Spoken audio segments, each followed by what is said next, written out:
All right, what is a stem cell treatment in orthopedics? People hear about stem cell transplants, but typically they're referring to cancer treatment. So I want to split those out today because they're totally different things. I'm Dr. John Tait. I'm a non-surgical orthopedic doc, regenerative medicine specialist.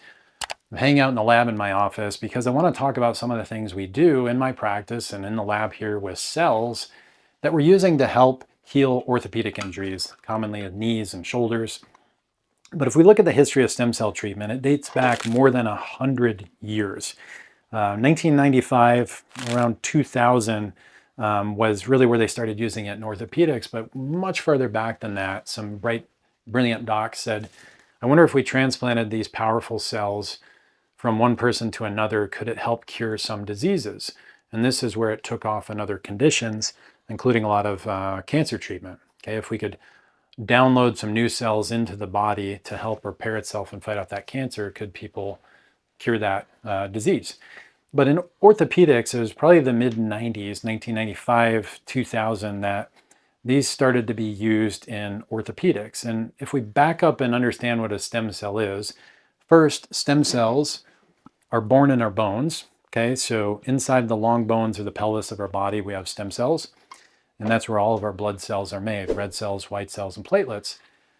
So those cells work themselves out into circulation and they cycle around your body through the bloodstream, hitching a ride on the vascular network and the beds down to these tissues. And they find areas of damage and they release growth factors. I mean, that's the easiest way to think about how stem cells work. In the old days, which are the 2000s, we thought, hey, this stem cell simply converts into another cell once it reaches that target. And now in the newer understanding of this, we know that growth factors are released from those cells so that it's a one-to-many effect. So think about it very simply here. A stem cell travels to a destination of injury because it's being signaled by the body through like a homing beacon almost, chemical signal. The stem cell arrives, it dumps out the contents with a little blueprint to teach the body there what it needs to do. And then it starts to reconstruct that cell or that tissue. And then if we get enough stem cells on site, well, that tissue can self-repair and be almost new again. There's one problem with this, is that the body ages. And as we age, we do that repair, that self-repair process less effectively. If you have children or if you have grandchildren, they can bump themselves, get a big knot on their head or even a cut on themselves, and a few days later it's healed. You and I cut ourselves, it heals a little bit slower. So part of that slower healing mechanism has to do with that ability of those cells to really do their job, but also how many cells are we getting to that area to stimulate the healing. So now if we know what the stem cells are in our body and what they do innately for us, because our body is really designed to self-repair, now if we took stem cells, and yes, to take stem cells from an individual, we have to go inside the bones of the body, and the most common place we use to access stem cells is the pelvic bone. So we go to the back of the pelvic bone, we're able to block that with anesthetic and punch a little hole through the bone with a specialized tool. And it sounds super painful, but it's really not with local anesthetic. And you can extract bone marrow. So when you aspirate bone marrow, then you have to process that bone marrow. And behind me, we have machines that do that processing. And so it's a computer-assisted programmed device so that we can specifically fraction out the stem cells. Okay, so they have the ability to look at those cells. There are a couple different chambers in this machine behind me. They're separating them from weight, and then they're separating by looking at these cells flowing through a tube to identify what type of cell it is.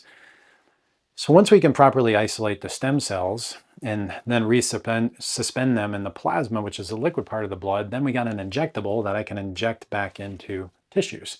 So say somebody has a bad knee issue, like an arthritic knee, or they have a tendon problem of the knee, like a patellar tendinopathy, or they've strained a ligament on the inside of their knee, like an MCL strain, or a meniscus inside the knee. But we can take those stem cells and we can inject it with precision using ultrasound to put those stem cells in play right where the injury is and resupply the body with what it needs to self-repair. So all we're doing is ramping up the natural mechanism your body does. So think about it very simply, we're just resupplying. So if there's a shortage of cells there and we can't get complete healing, if we can embed stem cells in tissue, can we stimulate it to really go and heal? And again, there are limits to what these cells can do. If somebody has a completely obliterated knee where there's no cartilage left, people read wacky things on the internet. It's not going to reconstruct all that cartilage. But if you haven't lost all that cartilage and say you've thinned out that cartilage, there's a little crack in it that's painful, like a cracked tooth, can we stimulate a healing action by which that crack self-repairs to some degree, or the chemical environment inside the knee that's really becomes pissed off because of that crack or because of that arthritis can get a whole lot better? So we think mechanistically how stem cells are really working first is to shut off the inflammation, that chemistry inside the joints.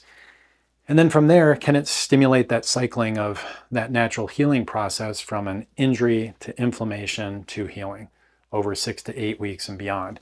And so really that's what we're looking at.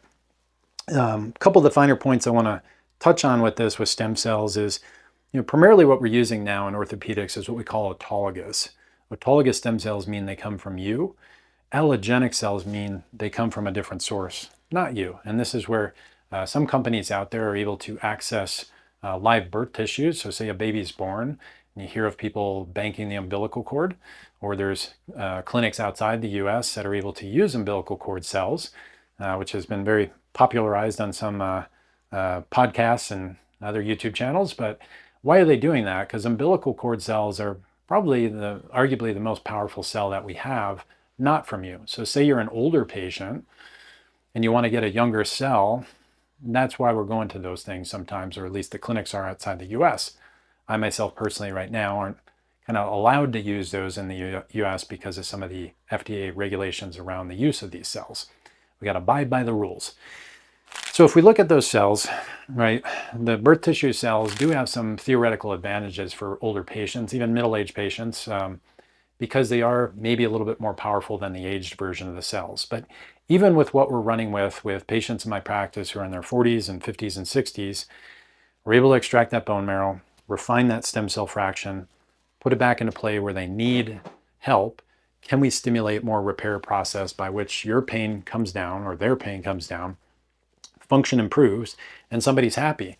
Because at the end of the day, that's what really matters to my patients is they get the result of decreasing the pain, increasing their function, they're happier, and they're back to the life they want to be living instead of sitting on the sidelines. So, stem cells give us this ability, and certainly there's some limitations, and you got to find a doc like myself with the proper training to do these type of procedures, the proper technology in the lab to process accordingly, following the tissue regulation rules we need to follow, and also the technique by doing ideally thousands of these treatments so they can get better and better at delivering the result that you need from these type of procedures. So for those of watching that you may be in a camp where you have an injury, maybe you saw an orthopedic surgeon and they said, hey, you're not a great candidate for surgery for whatever reason that may be, this could be a very good fit for the situation you have. Maybe, because we don't know, we'd have to learn a little bit more about that. But some people are left in this bucket to just wait, right? They're told to come back in a decade or two, maybe you'll need a joint replacement. Or, hey, you have a rotator cuff tear, but it's non-surgical or you're too old to have surgery. So stem cells give us another tool in our bag as a non-surgical orthopedic doc that we can put into those injuries, get a lot of people better from a pain reduction and functional improvement. And at the end of the day, that's what we're after. Will it last forever? Of course not. Very few things in the world do. But if you can buy time on these injuries where you don't have pain, you can function a whole lot better, you can keep doing the things you love doing, well, that's what charges me up, and that's what we do here at Origen. So if you like this kind of stuff, hit the like button and subscribe so you can see the future videos that we put out around this stuff. And hey, if I missed stuff today about stem cells that you're really interested in, drop them in the comments below. That helps shape the future content on the channel to stuff that you actually want to see and learn about. And if we can help you in any way, look at the link below. You can click that and that will take you over to my practice where you can meet a happy smiling face on my team that can dig into your case and see if we can help you in any way.